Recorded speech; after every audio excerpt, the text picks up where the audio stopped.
नमस्कार, जय हिंद प्यारे विद्यार्थियों, आप सभी का स्वागत है फोर्स डिफेंस एकेडमी के यूट्यूब चैनल पर। जैसा कि आप जानते हैं बच्चों, हम यहाँ पर सॉल्व कर रहे हैं जीके जीएस के प्रैक्टिस सेट, और प्रैक्टिस सेट नंबर जो है आपका 37, जिसमें हम मोस्ट इंपॉर्टेंट जो है पॉलिटी के एमसीक्यूज जो है उनको सॉल्व कर रहे हैं। इन सारे एमसीक्यूज को सॉल्व करने के बाद हम हिस्ट्री की भी क्लासेस आपके धीरे से स्टार्ट कर देंगे, जिसमें मल्टीपल आपको एमसीक्यूज देखने को मिल जाएगा। इन सबका एक ही ऑब्जेक्टिव बच्चों, 37 जो है आपके टोटल यहाँ पे क्वेश्चंस हो चुके हैं, और इन क्वेश्चंस में आप देखें कि हम मल्टीपल वेराइटीज़ के क्वेश्चन आपका यूज़ कर रहे हैं। यहाँ पे क्वेश्चन क्या कहता है, देखो यहाँ पे लिखा है, क्वेश्चन लिखा है which of the following statement about the constitute assembly is not correct. संविधान सभा के संबंध में कौन सा कथन सही नहीं है। It was form under the cabinet mission, बिल्कुल सही कहा है। 1946 में ये कैबिनेट मिशन के अंडर में आपके फॉर्म किया गया था, बिल्कुल सही है। It included member nominated by the princely state, इसमें दो तरह के मेंबर थे, एक था आपके nominated member by the princely state, देसी रियासतों थे, राजे रजवाड़ों से, देसी रियासतों से मनोनीत सदस्य होते थे, बाकी इनडायरेक्ट इलेक्शंस के थ्रू होते थे। It was directly elected by the people of India, यही क्वेश्चन, यही आपका क्या हो गया, गलत स्टेटमेंट हो गया। यहाँ पे अगर इनडायरेक्ट होता, क्या होता बच्चों, इनडायरेक्टली, या फिर हम कहते हैं अप्रत्यक्ष रूप से, तो ये आपका सही होता, लेकिन यहाँ पे डायरेक्टली लिखा है, इसलिए आपका गलत हो गया। Doctor Rajendra Prasad was the permanent chairman of constitution assembly, तो ये भी सही है आपका। तो यहाँ पे जो राइट आंसर है इस क्वेश्चंस का, और क्वेश्चंस के रूप में जो रॉन्ग आंसर है वो, या रॉन्ग स्टेटमेंट जो है वो ऑप्शन नंबर सी है। ठीक है, तो यहाँ पे क्या होता बच्चों, अगर इनडायरेक्ट होता, कौन संविधान सभा में अप्रत्यक्ष जो है चुनाव से जो है आपके सदस्यों को भेजा गया था, संविधान सभा के सदस्यों को, जो कि कैबिनेट मिशन में लिखा था। इसमें लिखा था कि जो है प्रत्येक 10 लाख की जनसंख्या पर एक सीट होगी, मतलब संविधान सभा की जो टोटल सीट थी 389, उसका जो विभाजन है जनसंख्या के आधार पर किया था, 10 लाख पर एक सीट जो है आपका निर्धारित की गई थी।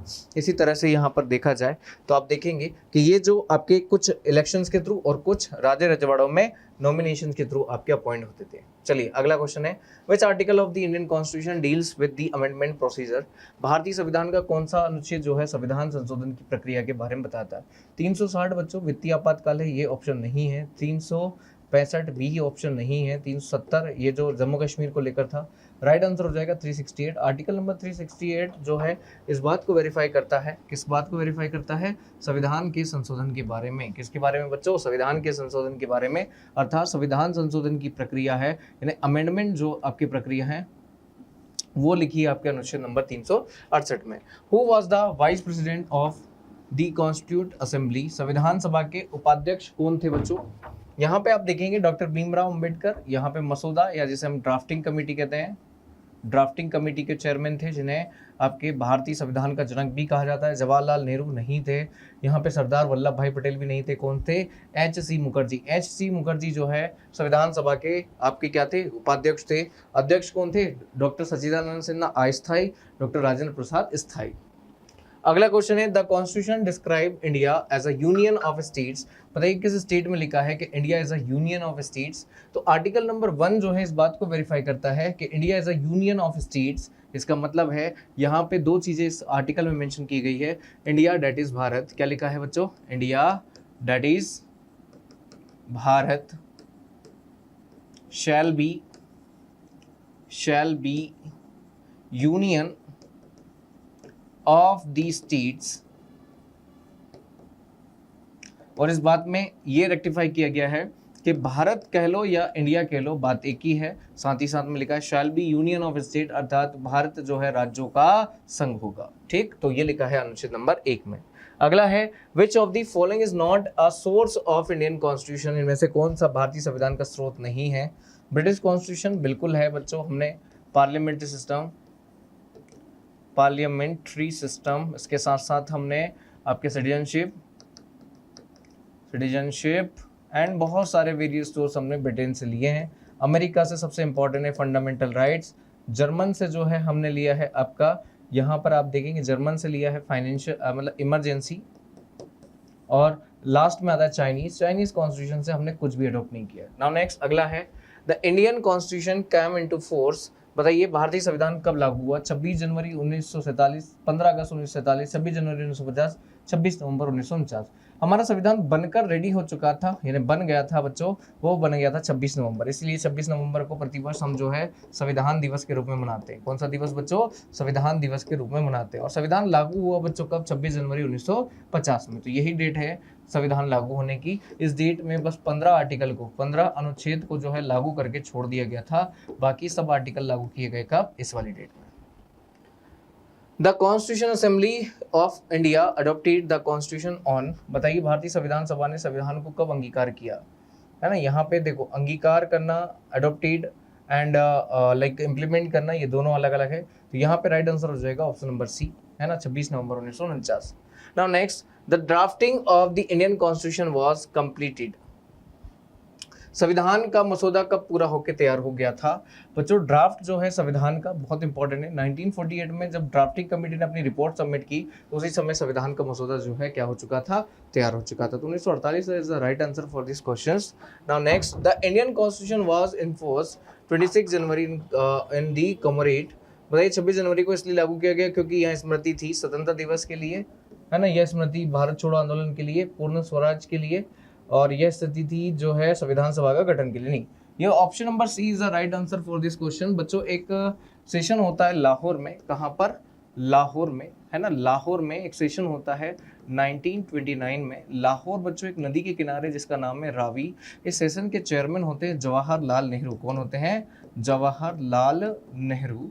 और जवाहरलाल नेहरू करते क्या है बच्चों? ध्यान से सुनिएगा। जवाहरलाल नेहरू करते हैं बच्चों क्या? यहाँ पे सेशन की अध्यक्षता, और रावी नदी के जल को हाथ में लेकर कहते हैं कि आने वाली 26 जनवरी को हम पूर्ण स्वराज की स्थापना करेंगे। किसकी स्थापना करेंगे? टोटल जो है इंडिपेंडेंस की स्थापना करेंगे। तो ऐसी कंडीशंस में यहाँ पर भारतीय जो है अगली 26 जनवरी, दिसंबर में होते थे सेशन, तो अगली 26 जनवरी मतलब 1930 की 26 जनवरी को आपके पूर्ण स्वराज यानी कंप्लीट इंडिपेंडेंस डे के रूप में सेलिब्रेट करना स्टार्ट कर दिए।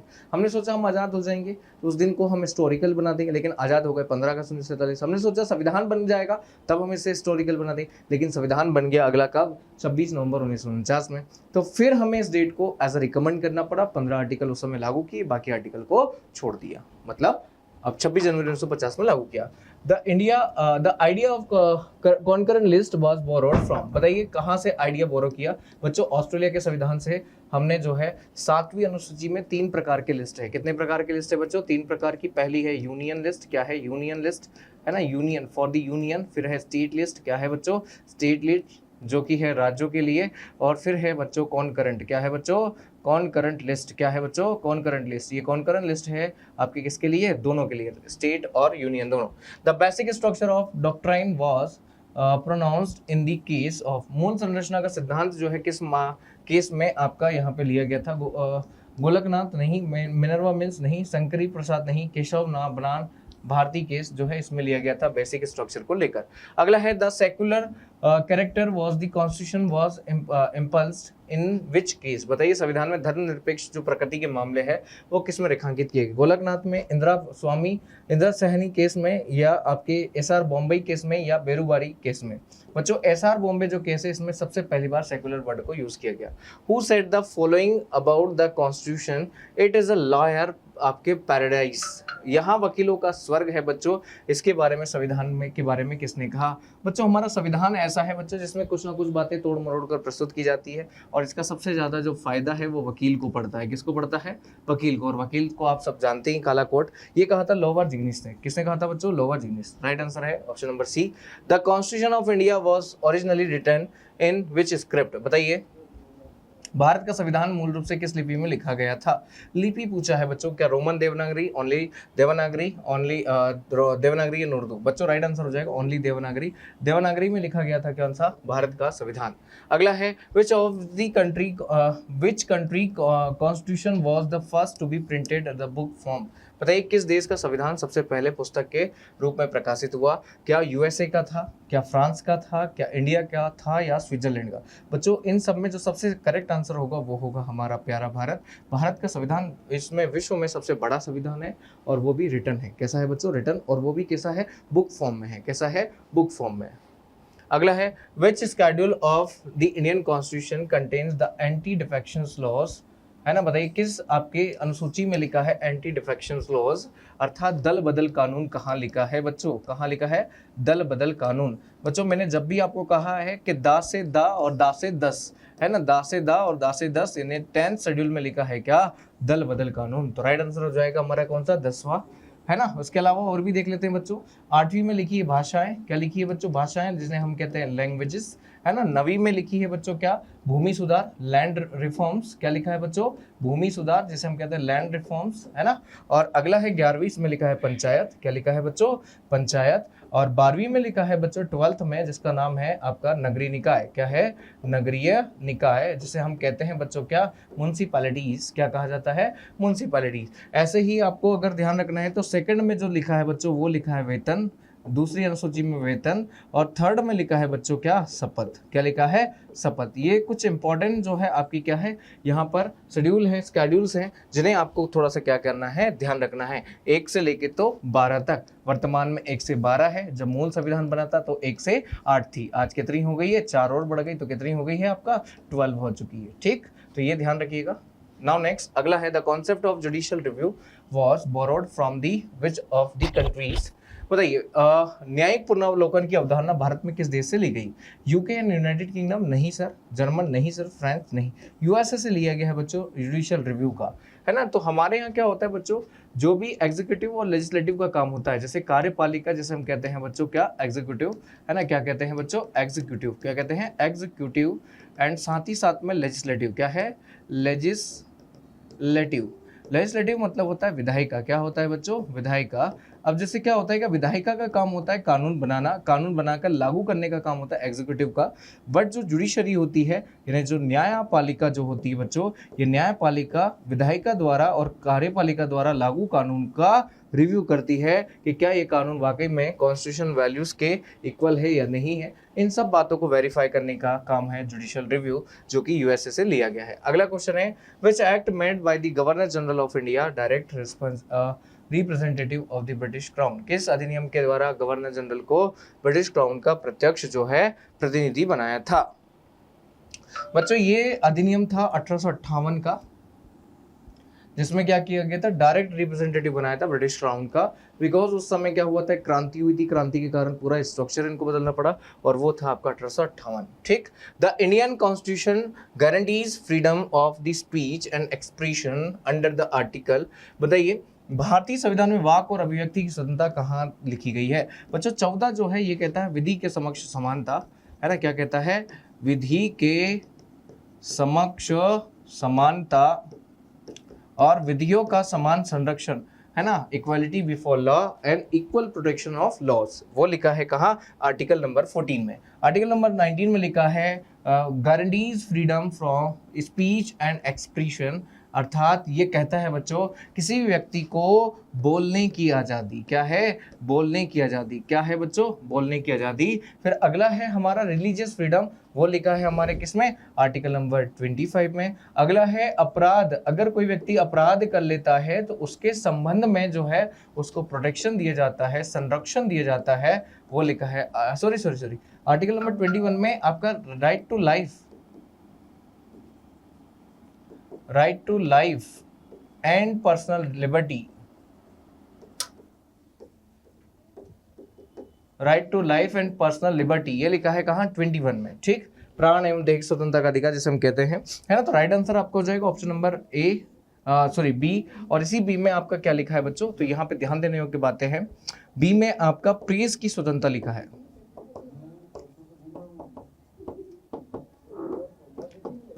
नाउ नेक्स्ट अगला क्वेश्चन है, which amendment is known as mini constitution of India. बताइए कौन से संविधान संशोधन को मिनी कॉन्स्टिट्यूशन ऑफ इंडिया कहते हैं बच्चों। आपको समय याद रखना पड़ेगा, 1975 में एक लेडी का नाम याद रखना पड़ेगा जिसका नाम है आयरन लेडी। क्या नाम है, iron lady. I think so कि आप सब नाम समझ चुके होंगे। नाम ले रहा हूं मैं बच्चों किसका, इंदिरा गांधी। इंदिरा गांधी ने 1975 में आंतरिक विद्रोह के आधार पर भारत में इमरजेंसी, क्या है बच्चों, इमरजेंसी लगाई थी।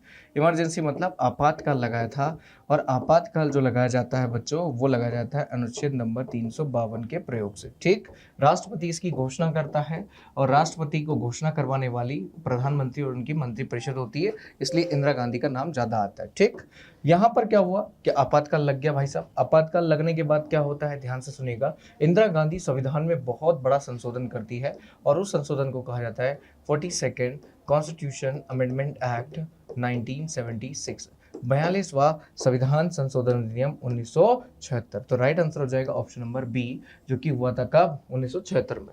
ये आज तक का भारत के संविधान में सबसे बड़ा संशोधन है, इसीलिए इसे अपने आप में मिनी संविधान यानी मिनी कॉन्स्टिट्यूशन कहा जाता है। अरे क्लियर एवरीवन? तो ये बहुत इंपॉर्टेंट है आपका कौन सा, अनुच्छेद नंबर 20। ठीक, तो ये हो गया आपका बच्चों यहाँ पे क्या, आर्टिकल नंबर 20, मतलब सॉरी आपके 20 नंबर का क्वेश्चन, और 20 नंबर के क्वेश्चंस में हमने संविधान से रिलेटेड फैक्ट देखे।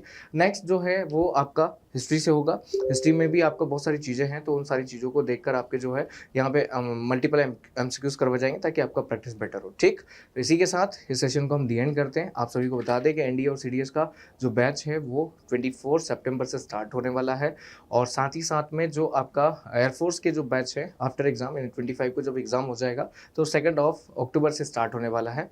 ठीक है, तो यहाँ पर आप इस बात को ध्यान रखिए, और इसी के साथ जो है सेशन को हम दी एंड करते हैं। दोस्तों तैयारी मौजूद रखिए। अगर पहली बार इस चैनल पर आ रहे हैं तो चैनल को सब्सक्राइब कर लिए, वीडियो को शेयर करिए, और कमेंट बॉक्स में कमेंट जरूर करके जाइए। मिलते हैं नेक्स्ट सेशन में, तब तक के लिए सभी को जय हिंद, जय भारत।